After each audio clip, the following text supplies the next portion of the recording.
হযরত আনাস ইবনে মালিক রাদিয়াল্লাহু তাআলা আনহু থেকে বর্ণিত, তিনি বলেন, পবিত্র কুরআনুল কারীমের সূরা বাকারার 143 নং আয়াত, যার অর্থ, আর এমনইভাবে আমি তোমাদেরকে মধ্যপন্থী ও সর্বশ্রেষ্ঠ উম্মত বানিয়েছি, যেন তোমরা সকল উম্মতের সাক্ষীদাতা হও, আর রাসূল তোমাদের সাক্ষীদাতা হন।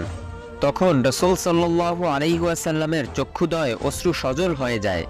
এরপর তিনি বললেন, হে মানুষেরা, আল্লাহ আমাকে নবী ও রাসূল বানিয়ে পাঠিয়েছেন, আর তোমাদেরকে তার নবীর জন্য নির্বাচিত করেছেন।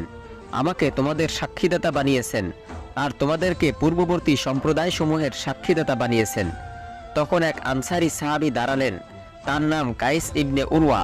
তিনি বললেন, হে আল্লাহর রাসূল, আমরা কিভাবে পূর্ববর্তী উম্মতগণের সাক্ষীদাতা হব, অথচ আমরা তাদের মাঝে ছিলাম না, আর এরা আমাদের যুগে নেই। তখন রাসূল সাল্লাল্লাহু আলাইহি ওয়াসাল্লাম বলেন, হে ইবনে উরওয়া, যেদিন কিয়ামত সংগঠিত হবে, আসমানসমূহকে কিতাবের ন্যায় গুটিয়ে ফেলা হবে এবং সমস্ত সৃষ্টিকে একত্রিত করা হবে। সেদিন কারো চেহারা হবে কালো বর্ণের, আবার কারো কারো চেহারা হবে উজ্জ্বল বর্ণের। তারা 40 বছর দাঁড়িয়ে থাকবে। এক সাহাবী বললেন, হে আল্লাহর রাসূল, মানুষ কিসের অপেক্ষায় দাঁড়িয়ে থাকবে? রাসূল সাল্লাল্লাহু আলাইহি ওয়াসাল্লাম বললেন, একটি আহ্বানের অপেক্ষায় সবাই দাঁড়িয়ে থাকবে। আর এই সম্পর্কে পবিত্র কোরআন শরীফের সূরা তহার 108 নং আয়াতে আল্লাহ তাআলা ইরশাদ করেন, সেদিন এরা আহ্বানকারীর অনুসরণ করবে, যার কথায় কোনো বক্রতা নেই, এবং দয়ালু আল্লাহর ভয়ে সকল শব্দ ক্ষীণ হয়ে যাবে। সুতরাং মৃদু গুঞ্জন ব্যতীত তুমি কিছুই শুনতে পাবে না। এমনই অবস্থায় তাদেরকে এমন এক ভূমির দিকে টেনে নেওয়া হবে যেখানে কোনো রক্তপাত হয়নি। এরপর চতুষ্পদ প্রাণীদের উপস্থিত করা হবে। এরা একে অন্য থেকে প্রতিশোধ নিয়ে নেবে। এরপর বলা হবে, তোমরা মাটি হয়ে যাও। তখন তারা মাটি হয়ে যাবে। এদের অবস্থা দেখে কাফিররা আফসোস করে মাটি হয়ে যাবার আশা করতে থাকবে। আর এই সম্পর্কে সূরা নাবার 40 নং আয়াত আল্লাহ তাআলা ইরশাদ করেন, আর কাফিররা বলবে, হায় আফসোস, যদি আজ আমি মাটি হয়ে যেতে পারতাম।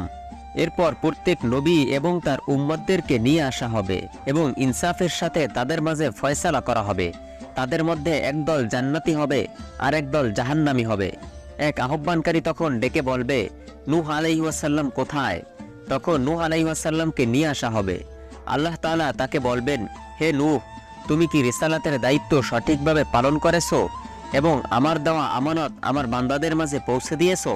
নূহ আলাইহিস সালাম বলবেন, হে আমার রব, আমি রিসালাতের দায়িত্ব সঠিকভাবেই পালন করেছি এবং আপনার দেওয়া আমানত আমি পৌঁছে দিয়েছি।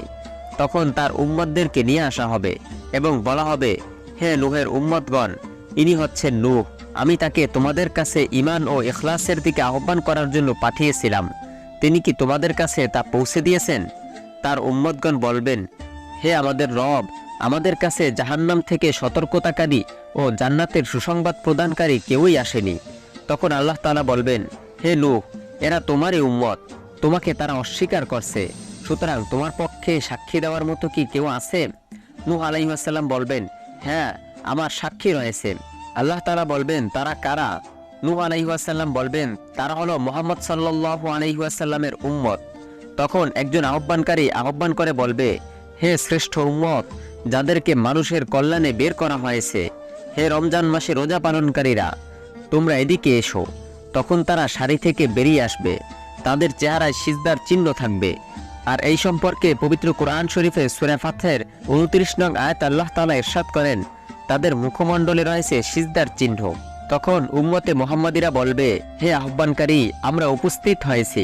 তখন আল্লাহ তাআলা বলবেন, হে মুহাম্মদের উম্মত, তোমরা নূহের পক্ষে কি সাক্ষী দেবে? তখন উম্মতে মুহাম্মাদিরা বলবে, হে আমাদের রব, আমরা সাক্ষী দিচ্ছি যে হযরত নূহ আলাইহিস সালাম তার রিসালাতের দায়িত্ব সঠিকভাবেই পালন করেছেন এবং আপনার দেওয়া আমানত পৌঁছে দিয়েছেন। তখন নূহ আলাইহিস সালামের উম্মতগণ বলবে, নূহ প্রথম নবী আর মুহাম্মদ শেষ নবী, সুতরাং শেষ নবীর উম্মতগণ কিভাবে পূর্ববর্তীদের সাক্ষীদাতা হবে, যাদের যুগ তারা পায়নি? তখন উম্মতে মুহাম্মাদিরা বলবে, আল্লাহ তাআলা আমাদের নবী মুহাম্মদ সাল্লাল্লাহু আলাইহি ওয়াসাল্লামের উপর একখানা কিতাব নাজিল করেছেন, আর তাতেই তিনি পূর্ববর্তী নবীদের কথা উল্লেখ করেছেন। এরপর তারা পবিত্র কোরআন শরীফের সূরা নূহের সম্পূর্ণটা তেলাওয়াত করবে। আল্লাহ তাআলা তখন বলবেন, হে মুহাম্মদের উম্মত, তোমরা সত্য বলেছ। আমি নিজের উপর নিজে কসম খেয়েছি যে প্রমাণ ব্যতীত কাউকে শাস্তি দেব না। প্রিয় সুধী, আল্লাহ তাআলা আমাদের সকলের হিসাবকে সহজ করে দিন।